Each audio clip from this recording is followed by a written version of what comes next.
I am 15 years old, just celebrated my birthday. My family doesn't have a lot of money, so I didn't expect much. Mom cooked my favorite dinner, and we all had ice cream for dessert. I also got a birthday card with $25. It was a nice day. My boyfriend, 15 years, was invited to the birthday dinner but couldn't make it because he had to work. He felt really bad but promised to make up for it the next day. Even though he works, all of his paycheck goes to his parents to help support his big, 5 siblings, family. He has always been great about finding fun, interesting, creative things for us to do that are free, cheap. It inspired me to up my game and help find fun, cheap activities for us, but I'll admit that he's still so much better at it. So, while I absolutely was not expecting a gift, I was definitely looking forward to whatever he imagined up for our day. There's a bakery I love, but it's over an hour away from where we live. The desserts are delicious, but expensive.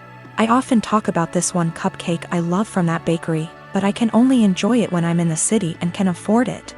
He doesn't have a car, so he had to take a train, then walk, then take a train back to get me my favorite cupcake for my birthday.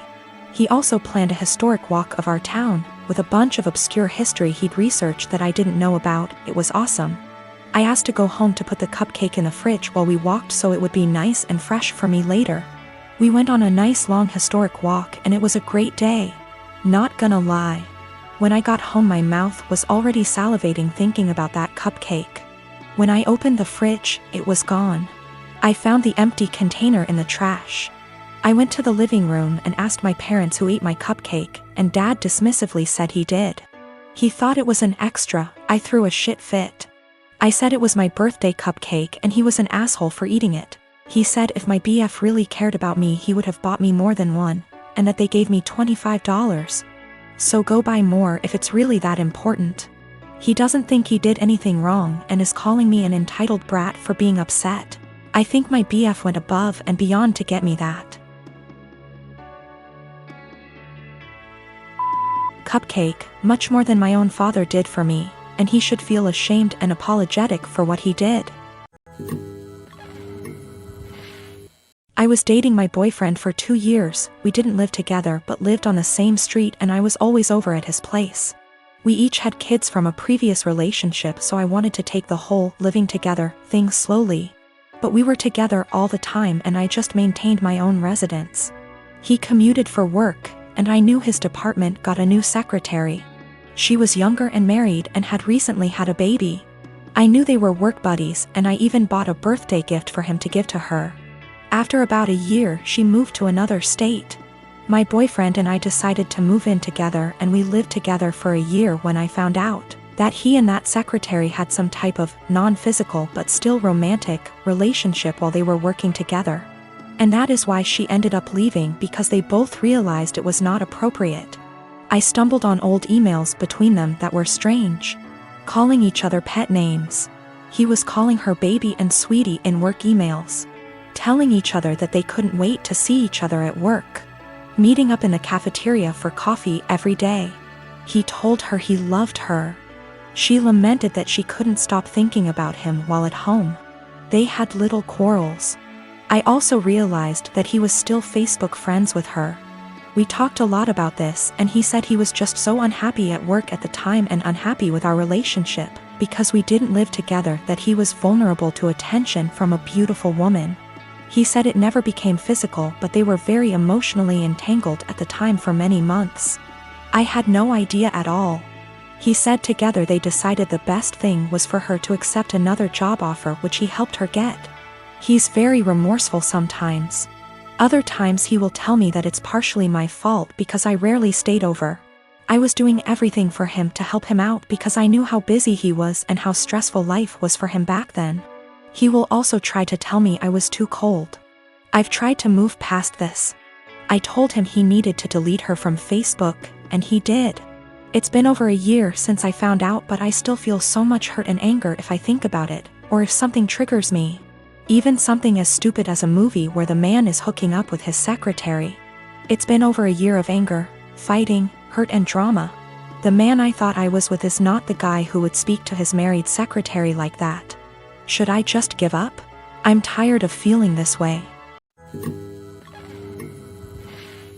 I have a lot of family members. I come from a religious community that doesn't believe in the public school system and tends to have a ton of kids.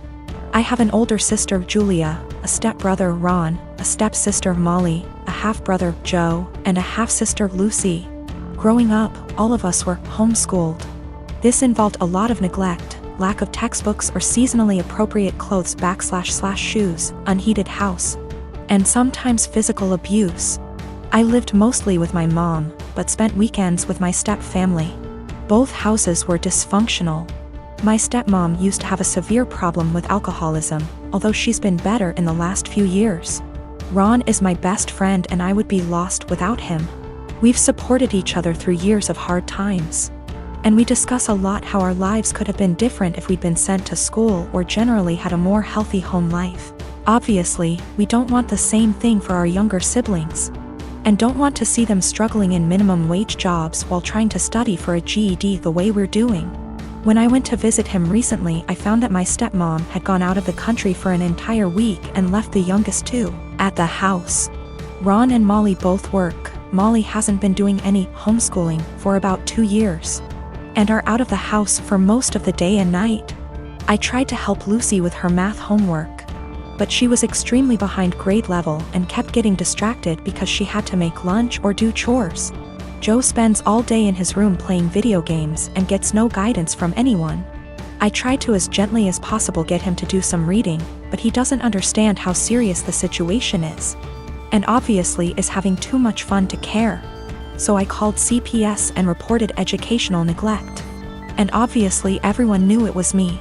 And Ron told me that stepmom said I wasn't welcome at the house anymore and to never contact any of them again. Molly is extremely mad at me.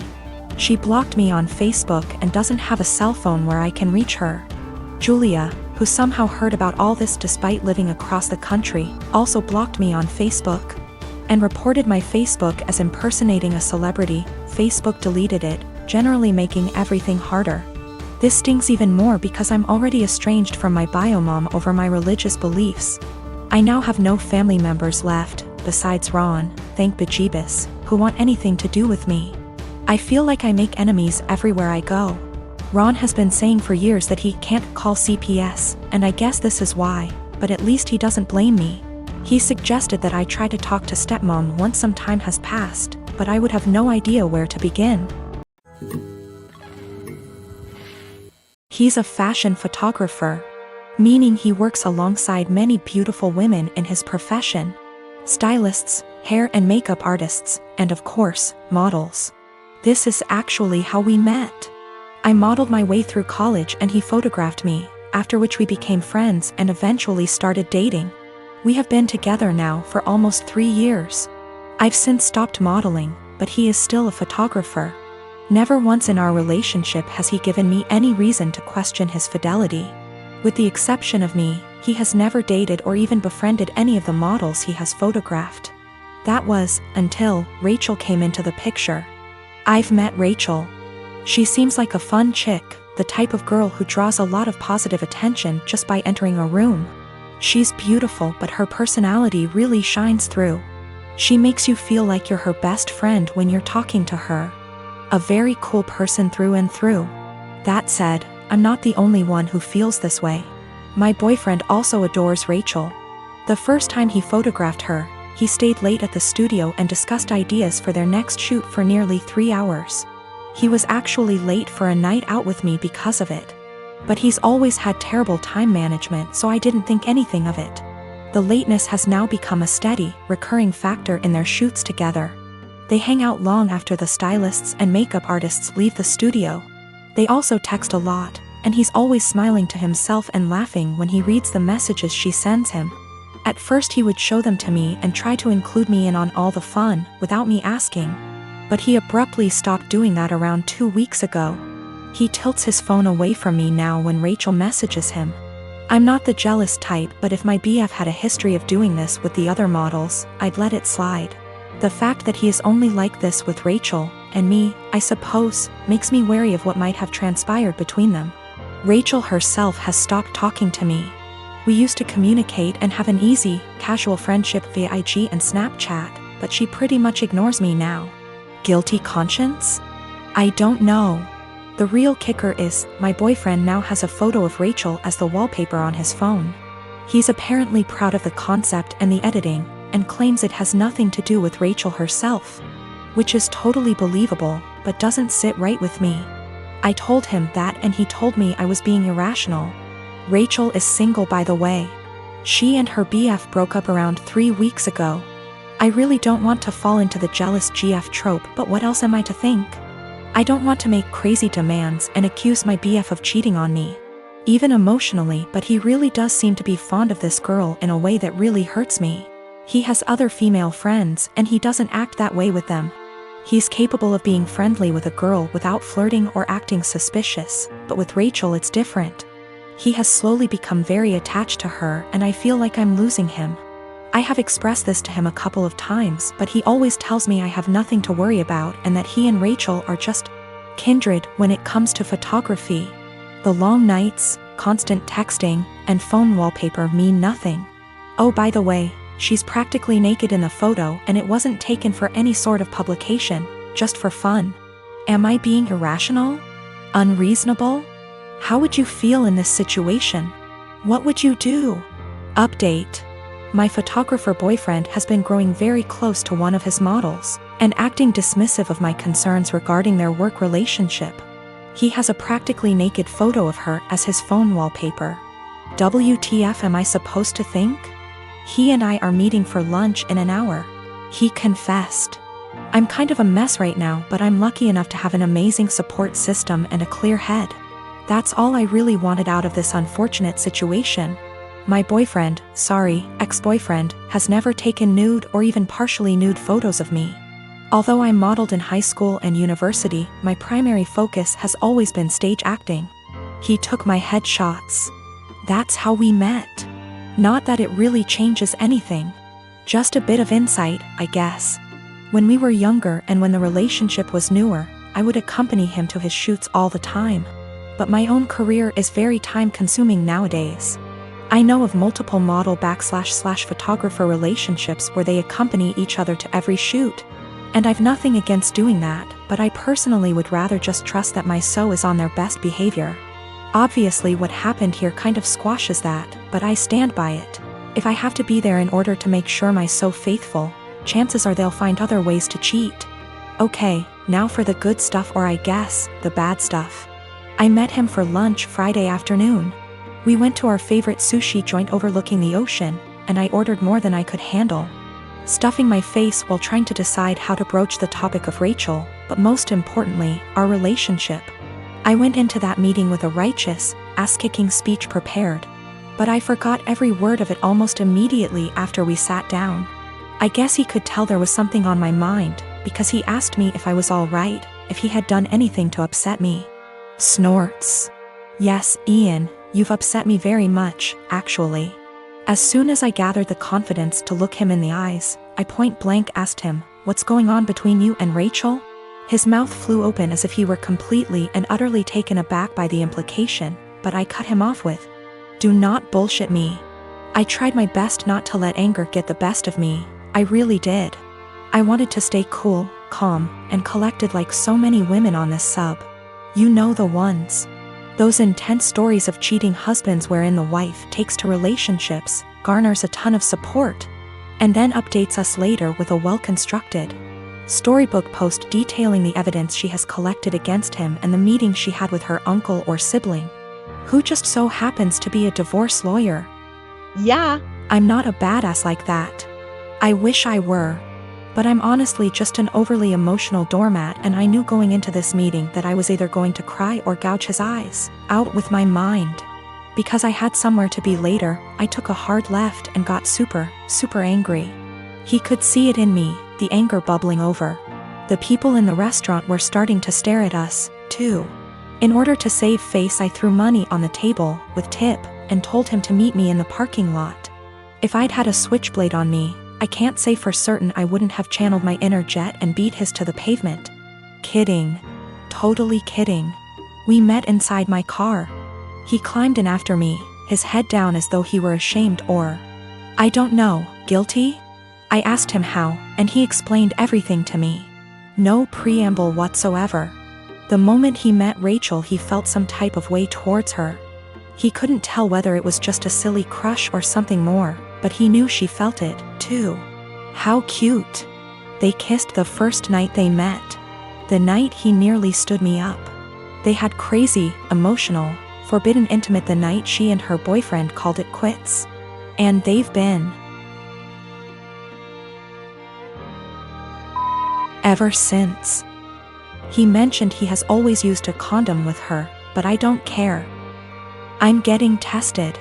I should mention Rachel was the one who was broken up with in her previous relationship. I don't know why or how. I didn't ask and I don't care to know.